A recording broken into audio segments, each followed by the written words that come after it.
Big boss കഴിഞ്ഞിട്ട് 2-3 ദിവസമായെങ്കിലും ഇപ്പോഴും big ബോസിനെക്കുറിച്ച് നമ്മളെല്ലാം ചർച്ച ചെയ്യുന്നുണ്ട്. അവർക്ക് കിട്ടണമായിരുന്നു, ഇവർക്ക് കിട്ടണമായിരുന്നു, അവർക്ക് കിട്ടണ്ടായിരുന്നു, അവർക്ക് കിട്ടണമായിരുന്നു എന്നൊക്കെ നമ്മൾ ഇപ്പോഴും ചർച്ച ചെയ്യുന്നുണ്ട്. അപ്പോൾ ബിഗ് ബോസിൻ്റെ ആ പഴയ എപ്പിസോഡൊക്കെ ഇപ്പോഴും ഞാൻ കാണാറുണ്ട്. അപ്പോൾ എനിക്ക് അവിടെ ഏറ്റവും ഇഷ്ടപ്പെട്ടൊരു കാര്യം, രാവിലെ ജോബ് കുര്യൻ വന്ന് പാട്ട് പാടി ഇവർ ഉണർത്തുന്ന ഒരു രംഗമുണ്ട്. അടിപൊളിയായിരുന്നു. അപ്പോൾ കയ്യിലൊരു മണിയൊക്കെ തൂക്കി ആ മണി അടിക്കുന്ന ഒരു രംഗം അടിപൊളിയായിരുന്നു. എനിക്കത് ഭയങ്കര ഇഷ്ടപ്പെട്ടതാണ്. ഈ ഒരു 100 ദിവസത്തെ ബിഗ് ബോസിൽ ഏറ്റവും ഇഷ്ടപ്പെട്ട രംഗം ഇതാണ്.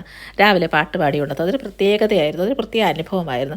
പക്ഷേ അതിലും എനിക്ക് ഒത്തിരി ഇഷ്ടപ്പെട്ടത് ഈ പാട്ട് പാടിയ സമയത്ത് നമ്മുടെ എല്ലാം പ്രിയങ്കരിയായ അനുമോളുടെ ഒരു എഴുന്നേൽപ്പും അവൾ ഓടി വരുന്നൊരു രംഗമുണ്ട്.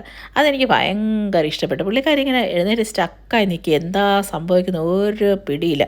പിന്നെ വെച്ച് പിടിച്ചൊരു ഓട്ടം എന്ന് പറഞ്ഞാൽ ഒരു ഒന്നൊന്നര ഓട്ടമായിരുന്നു അത്.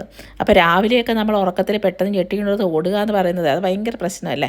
പക്ഷേ പുള്ളിക്കാരുടെ ഒരു ഓട്ടം, ഒരു മെഗാ ഓട്ടം, നല്ല സൂപ്പറായിരുന്നു ആ ഓട്ടം. അതിൽ മുടിയൊക്കെ പുള്ളി കെട്ടാൻ പോലും സമയമില്ല, മുടിയൊക്കെ വരിച്ചിട്ടാണ് ഓടുന്നത്.